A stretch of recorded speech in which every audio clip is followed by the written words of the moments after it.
Bonjour, nous sommes le mercredi 12 juin 2024 et nous allons parler du discours d'Emmanuel Macron qui a eu lieu vers 11h35, 11h40 environ aujourd'hui. Non à l'esprit de défaite, oui au réveil, oui à l'esprit républicain, déclare Emmanuel Macron. Bon, à chaque fois qu'Emmanuel Macron parle, c'est juste des mots en l'air, il brasse de l'air. Hein. C'est ramassis de foutaise, il fait une pièce de théâtre. Parce qu'il a été coaché par Jean-Mimi, hein, Jean-Michel Trovieux. Et s'il nous sort 3 de ses discours par semaine, ça va être saoulant. Hein. Déjà, c'est difficile à tenir.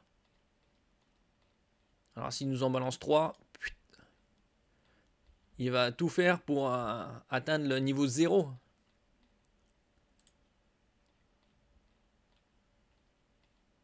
Là, ils vont nous parler un peu, on va voir en détail ce qu'ils racontent un peu, ainsi que les autres, là, avec leur front populaire.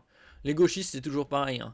C'est un ramassis de branleurs qui, une fois la montée de soi-disant extrême droite arrive, se mobilise. Mais sinon, ils ne font rien d'autre. C'est juste des tourne-pouces avec leur union de gauche. Hein. Ils s'unissent que pour contrer le soi-disant la peste brune, les heures les plus sombres de l'histoire et autres foutaises tout droit sorties des contes soi-disant historiques.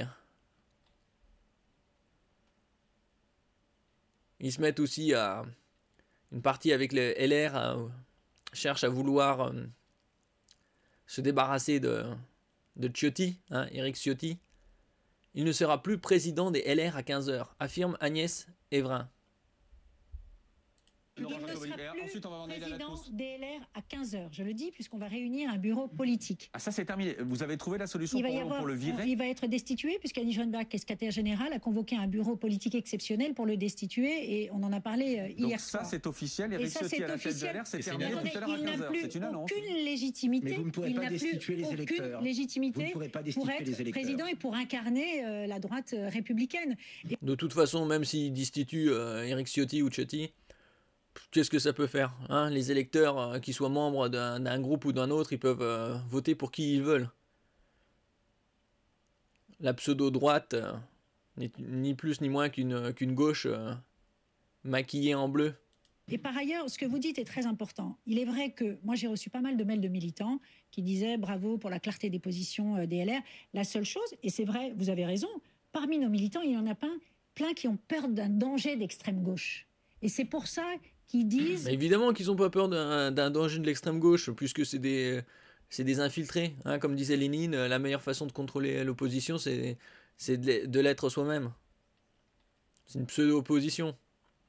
Pourquoi est-ce qu'il ne faudrait pas justement... C'est dangereux, reconnaissez-le. Voilà, mais non, moi je reconnais... c'est pour ça que la question du deuxième tour des législatives... Non, mais ça, c'est une nunuche qui doit aller retourner à la cuisine. Éric Ciotti, privé de Twitter...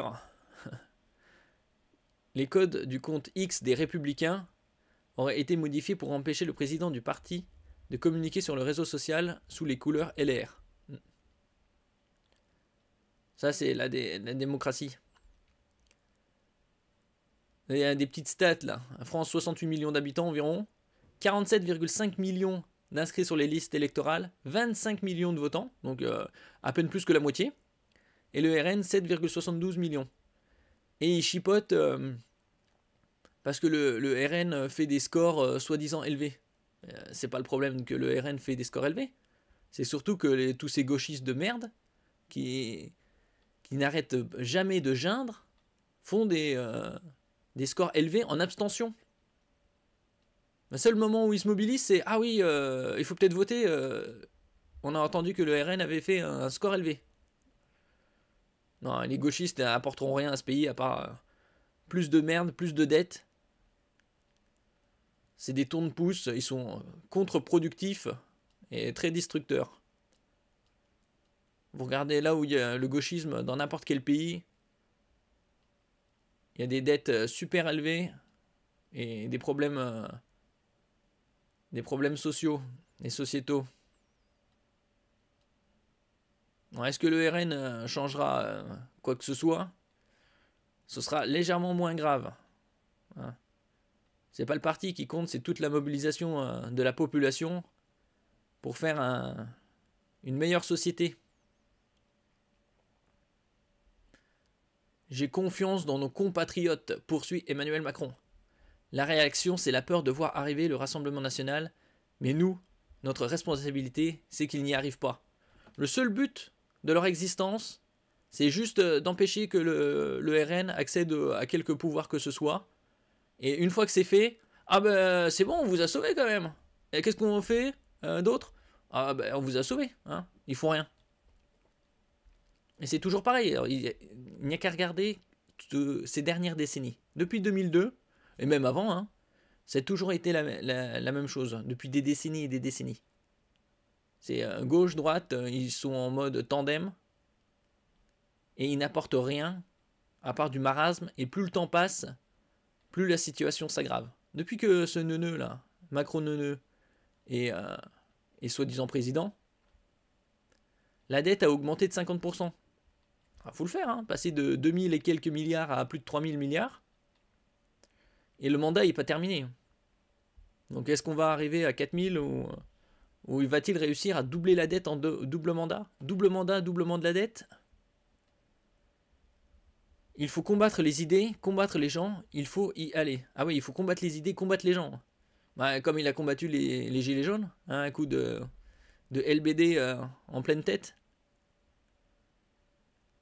Il n'y a aucune fatalité, j'ai confiance dans nos compatriotes. Ben voyons.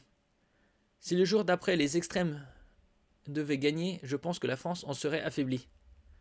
Non, la France est déjà bien affaiblie avec la présence de tocards tels que Manu, Bruno Le Maire et tous les autres. Mais si une majorité claire de gouvernement en sortait, je pense que la France en sortirait renforcée et nettement par rapport à dimanche soir. Sandrine Rousseau, de quoi tu nous parles, mec? Non, mais déjà, elle est députée et elle utilise un langage indigne de sa fonction. Le fascisme est aux portes du pouvoir. Mais qu'est-ce qu'ils vont nous raconter avec le fascisme, hein? Ils n'ont aucune idée de ce qu'ils parlent. Et tu nous parles d'écran, cet homme est un fake permanent. Ah, Emmanuel Macron veut interdire les téléphones portables avant 11 ans et l'accès aux réseaux sociaux avant 15 ans. Bah, c'est tout à fait normal. Hein. Ça ralentit le développement cérébral des gens. Hein. C'est pour ça que les big boss de la Silicon Valley placent leurs enfants dans des écoles où il n'y a pas d'écran. Hein. Parce que ça ralentit le développement cérébral. Ils n'arrivent plus à penser, ils ne sont que des éponges. Surtout, vu ce qu'il y a sur les réseaux sociaux, c'est des éponges à merde.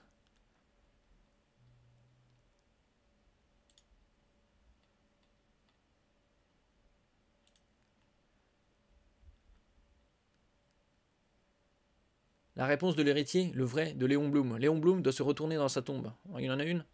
À la suite de l'accord passé par un nouveau front populaire, entre autres avec LFI. Une phrase qui a été abondamment utilisée dernièrement par Emmanuel Macron, mais aussi à gauche, notamment par Bernard Cazeneuve. Une parole bien imprudente, estime l'arrière-petit-fils de Léon Blum sur le blog de Mediapart. Une méthode qui permet de mettre de côté les polémiques et les attaques personnelles, Blum ayant été attaqué au moins aussi violemment par le PCF que Raphaël Glucksmann par certains militants de l'AFI. Une méthode qui permet l'unité alors même que les divergences importantes persistent sur des sujets de fond, développe Antoine Malamoud. Oui, enfin, Léon Blum, c'est les années 30. Hein. Ça fait quasi un siècle. C'est comme avec le général de Gaulle. Ça fait plus de 50 ans qu'il est mort. Et peut-être temps de vivre dans le présent aussi.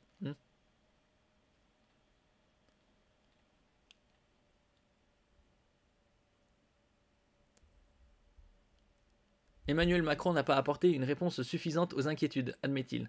Oui, j'ai une responsabilité dans le fait que sans doute je n'ai pas apporté de réponse assez rapide et radicale à des inquiétudes légitimes qu'avaient nos compatriotes. Oui, d'un autre côté, ça fait déjà 7 ans qu'il est président, non? Hein? Il lui faut combien de temps?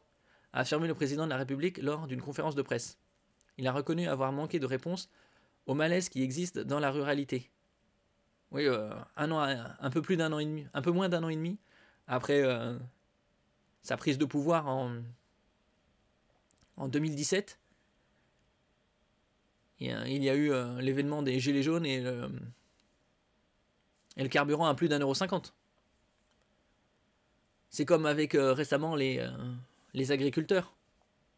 Quelle réponse il a apporté? Il a apporté des réponses, et où sont les actions?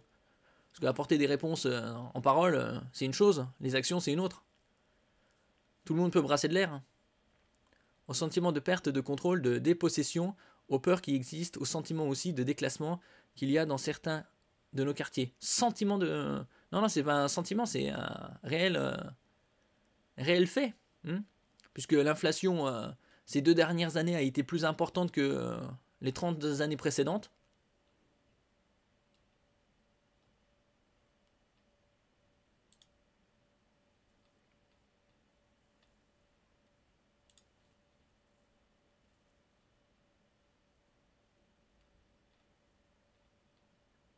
« 229 candidatures pour LFI. Le Parti Socialiste confirme qu'un accord de principe a été trouvé entre les différents partis de gauche constitutifs du nouveau Front populaire. LFI aura 229 candidatures, le PS 175, EELV 92 et le PCF 50, précisent les responsables socialistes Pierre Jouvet et Sébastien Vicini.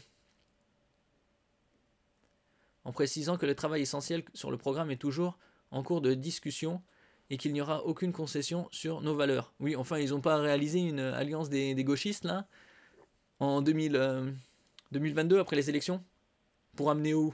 Bah, il ne s'est rien passé.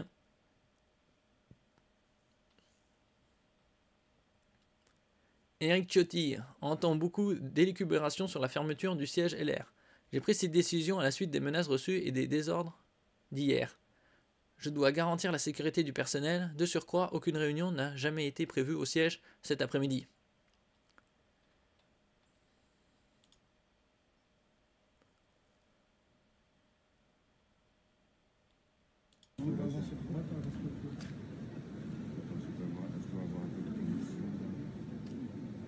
Ouais, il se passe rien.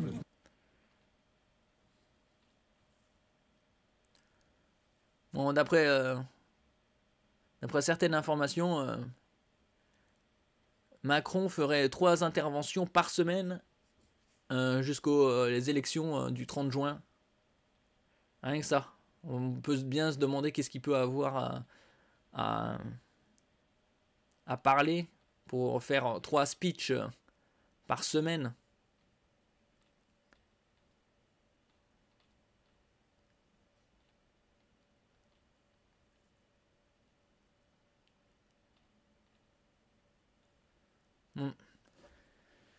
Merci pour votre écoute. N'oubliez pas de mettre un j'aime, un commentaire, de partager et de vous abonner à la chaîne. À la prochaine fois.